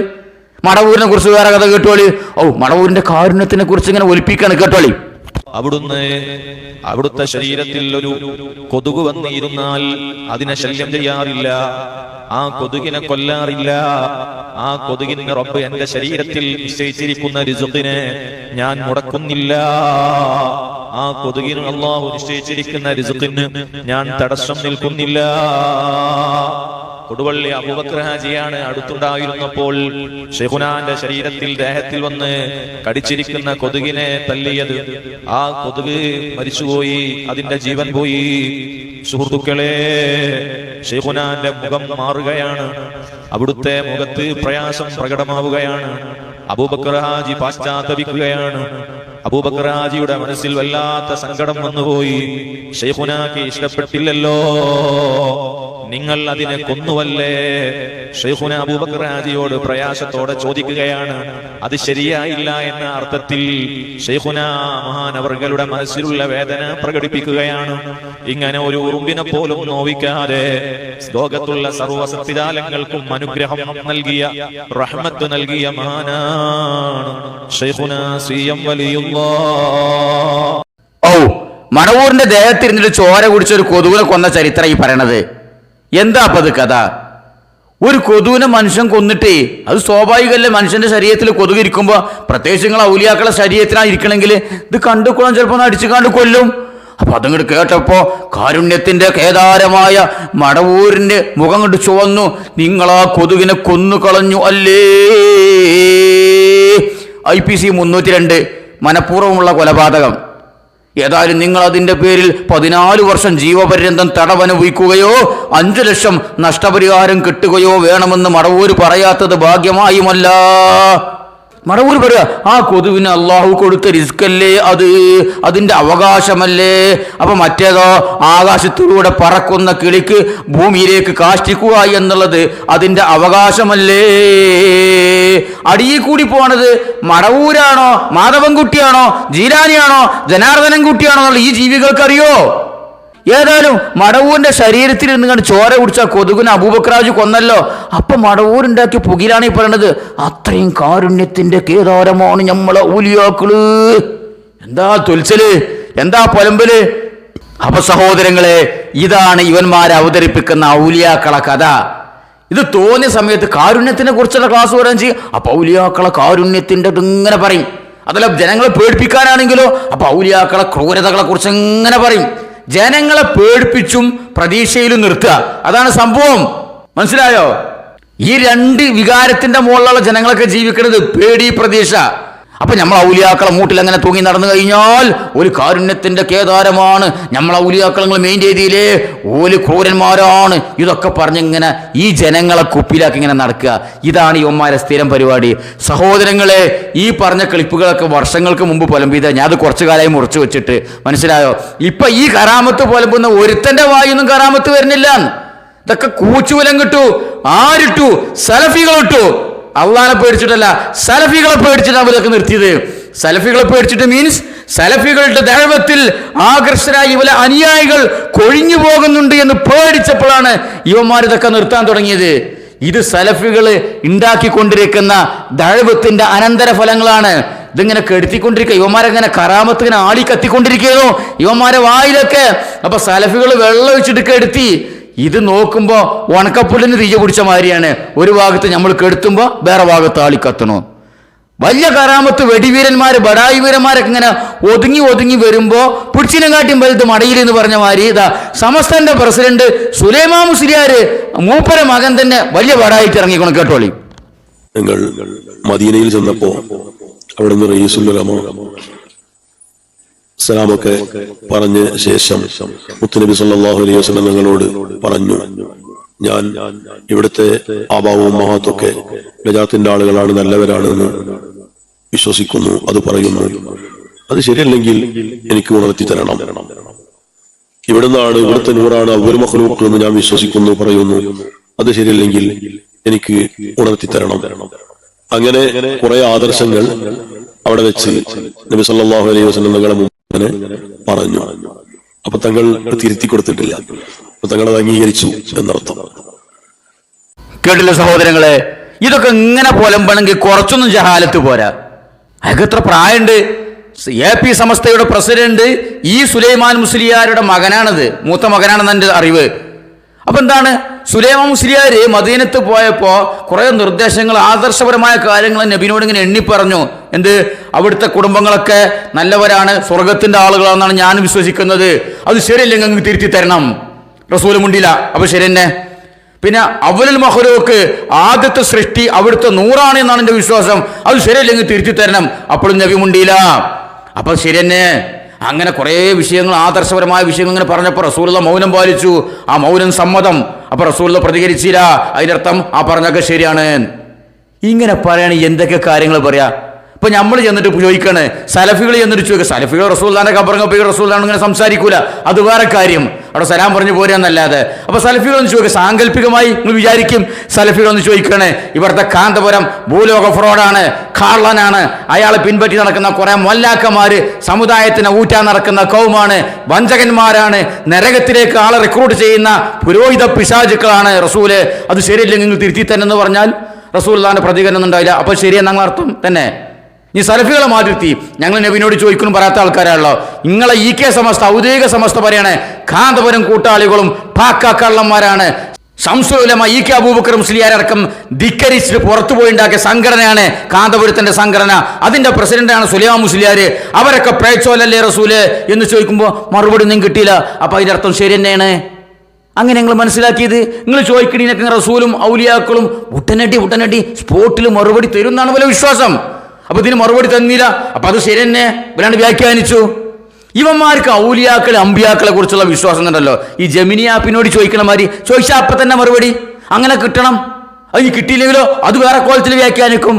ഇങ്ങനെ ബടായും പറഞ്ഞ് സമുദായത്തിനെ വഞ്ചിച്ച് ജീവിക്കുന്ന ഒരു കൗമ്, മനസ്സിലായോ? ഇതൊക്കെ ഇപ്പൊ ജനങ്ങൾക്ക് തിരിയാൻ തുടങ്ങി. ജനങ്ങൾ ഇവരെ കോങ്ങക്ക് പിടിച്ച് ചോദ്യം ചെയ്യാൻ തുടങ്ങി, കാൽച്ചോട്ടിലെ മണ്ണൊലിച്ചു പോകാൻ തുടങ്ങി. സലഫികളുടെ പ്രബോധനം കാരണം ഇവർക്ക് മുട്ടുവിറക്കാൻ തുടങ്ങി, കാലിടറാൻ തുടങ്ങി. ഇപ്പൊ ഇവരെ AP സമസ്തന്റെ മുഷാവറൊക്കെ കൂടിയിട്ട് കറാമത്ത് പറയുന്നതിനെ പരിധി വെക്കണം. ജനങ്ങളെ ബുദ്ധിക്ക് ഉൾക്കൊള്ളാത്ത കറാമത്ത് പറയാൻ പാടില്ല, അത് പാടില്ല, ഇത് പാടില്ല, പുതിയ നിയമങ്ങളൊക്കെ വന്നിട്ടുണ്ട്. ഇത് എന്തുകൊണ്ട് വന്നാന്നറിയോ? സലഫികളുടെ ഇടപെടൽ. ഇവർ ഇത്രയും കാലം ഈ വക തോന്നിയാസൊന്നും പറഞ്ഞിരുന്നു എന്ന് ജനങ്ങൾക്ക് അറിയില്ലായിരുന്നു. ഇത് ഓരോന്ന് മാന്തി പുറത്തിടാൻ തുടങ്ങി. ഇപ്പോഴാണ് ജനങ്ങൾക്ക് ഇത് മനസ്സിലായത്. ഇത്രയും കാലം ഇവന്മാർ പറഞ്ഞുകൊണ്ടിരിക്കുന്ന ഈ വക കള്ളക്കഥകളും മായാവി കഥകളൊക്കെ സാധാരണക്കാർ അവരെ വീട്ടിൽ ഭദ്രമായി പൊതിഞ്ഞു വെച്ച മാലക്കിതാബുകളിലും പീറക്കിതാബുകളിലുള്ള കഥകളാണ്. ഇതൊന്നും ആർക്കും അറിയില്ലായിരുന്നു. ഇങ്ങനെ മോലിയാർ ഇങ്ങനെ വന്നിട്ട് ഇങ്ങനെ മണിച്ച് കുണിച്ചിങ്ങനെ ഓദിക്കാണ്ട് ശ്വാസം പോകുമ്പോഴൊക്കെ, മോലിയന്മാർക്ക് ശ്വാസം പോകുമ്പോഴൊക്കെ സാധാരണക്കാർ ആമീൻ പറഞ്ഞു കൊടുക്കുക എന്നല്ലാതെ എന്താണ് ഈ ക്ഷുദ്രകഥയുടെ ഉള്ളിലുള്ളതെന്നുള്ള സാധാരണക്കാർക്ക് തിരിഞ്ഞിരുന്നോ? ഇല്ല. ഇപ്പൊ സലഫികള് ഇവരെ പ്രസംഗം തന്നെ ജനങ്ങൾക്ക് ഇട്ടുകൊടുക്കാൻ തുടങ്ങി. ജനങ്ങൾക്ക് കാര്യം തിരിഞ്ഞു. അപ്പൊ ഉമ്മാർ പറയാണ്, നമ്മളെ പ്രസംഗം കാരണം മടവൂരിനെയും ഔലിയാക്കളെയും ട്രോളാനുള്ള അവസരം ഉണ്ടാക്കി കൊടുക്കരുത് എന്ന്. കേട്ടോളി, ആരാണ് പറയണത് ഞാൻ പിന്നെ പറഞ്ഞുതരാം. അതായിരുന്നു സയ്യിദുല്ലാഹി ഖദ്ദസല്ലാഹു സിറഹുൽ അസീസ്. അവരെ നമ്മൾ ആദരിക്കണം, ബഹുമാനിക്കണം. അതാണ്, നമുക്കതൊന്നും അറിയില്ല, പക്ഷെ അവരെ ആദരിക്കുക, ബഹുമാനിക്കുക, ഇത് മാത്രമാണ് നമ്മുടെ മുമ്പിലുള്ളത്. അതോടൊപ്പം തന്നെ അവരെ നിന്ദിക്കാൻ നമ്മൾ കാരണമാവാനും പാടില്ല. അത് അതിലേറെ വലിയ കുറ്റവും. മഹാന്മാരായ പണ്ഡിതന്മാർ ഇബ്നു ഹജർ അൽ ഹൈതമി തങ്ങളുടെ തുഹഫയിലുള്ള ഹാഷിയിൽ പറയും, ഖുർആൻ വിൽപ്പന നടത്തുന്നോടത്ത് പറയുന്നത് കാണാം, മുഅ്മിനല്ലാത്ത മനുഷ്യർക്ക് ഖുർആൻ തെംലീക്കാക്കി കൊടുക്കാൻ പാടില്ല, വിൽപ്പന നടത്താൻ പാടില്ല. എന്നിട്ട് അവിടെ ഷറാഹ് അതിനെ വ്യാഖ്യാനിക്കുന്ന ആൾക്കാർ ഇതുപോലെ തന്നെയാണ് സ്വഹാബത്തിന്റെ, അയിമത്തിന്റെ, സൂഫിയാക്കളുടെ താരീഖുകൾ എഴുതിയ കിതാബുകൾ, അവിടെ മനാഖിബുകൾ എഴുതിയത് വഹാബിയത്ത്, റാഫിലിയത്ത് പോലുള്ളവരുടെ കൈക്കൽ കിട്ടാൻ പാടില്ല. ലിഅന്ന ഇഹാനത്തും അശദ്ദു മിൻ ഇഹാനത്തിൽ കുഫാർ. കാഫിരീങ്ങൾ അതിനെ നിഷേധിക്കുന്നതിലേറെ കാഫിരീങ്ങൾ അതിനെ ട്രോളുന്നതിലധികം ഇവർ ട്രോളാൻ സാധ്യതയുണ്ട്. മഹാന്മാർ പറയണം, ഔലിയാക്കളുടെ മനാക്കിബുകൾ, അവരെ കെറാമത്തുകൾ എഴുതിയ കിതാബ് ആരെ കൈക്ക് കിട്ടാൻ പാടില്ല? വഹാബിയുടെ കൈക്ക് കിട്ടുന്നൊരവസ്ഥ നമ്മൾ ഉണ്ടാക്കാൻ പാടില്ല. ഇതുപോലുള്ള ഒരു സദസ്സിൽ നമ്മൾ പറയുമ്പോൾ ഒരു വഹാബിയുടെ കയ്യിൽ കിട്ടുന്ന രൂപത്തിൽ മഹാന്മാരെ നമ്മളൊരു വാക്ക്, അത് മഹാനായ ഖുതുബുൽ ആലം സി എം വലിയുള്ളായെ പരിഹസിക്കുന്നതിന് നമ്മൾ കാരണക്കാരനായാൽ നമ്മൾ ആഖിബത്ത് നഷ്ടപ്പെടാൻ അത് മതി. അവരത് പൊരുത്തപ്പെടൂല, അവരെ മുഹിബീങ്ങൾ അത് പൊരുത്തപ്പെടൂല. നമ്മൾ ഇന്ന് കിതാബിനെക്കായും വലിയ സ്ഥാനത്താണ് എന്തുള്ളത്? നമ്മുടെ പ്രഭാഷണങ്ങളും നമ്മുടെ ഇത്തരത്തിലുള്ളത് ഇന്ന സ്ഥാനത്ത് നമ്മളൊരു വാക്ക് കിട്ടി മഹാനായ ഖുതുബുൽ ആലമീനെ ആരെങ്കിലും പരിഹസിച്ച് പോയാൽ, നമ്മൾ അതിന് നിമിത്തമായി പോയാൽ അത് വലിയ അപകടമായി. എന്താ ഉപദേശം? ഉപദേശമൊക്കെ നല്ല തന്നെയാണ്. പക്ഷെ എന്താണെന്നറിയോ, നിങ്ങൾ കതിരുമ കൊണ്ടായി ആ വളം വെച്ചത് പേച്ചുങ്ങൾക്ക്. നിങ്ങൾ വിത്തിട്ട് കാണും മുളച്ചു വരുമ്പോ കൊടുക്കേണ്ടതിന് വളം. ഇത് എല്ലാ വിത്തും മുളച്ചു വന്ന് വലുതായി ചില്ലകളും കൊമ്പുകളുമായി പൂവും കായ് ആയതിനു ശേഷം നിങ്ങൾ അതിന്റെ മുകളിൽ കൊണ്ടുപോയി വളം വെച്ചിട്ട് എന്താ കാര്യം? വളർന്നോർത്തിടണം.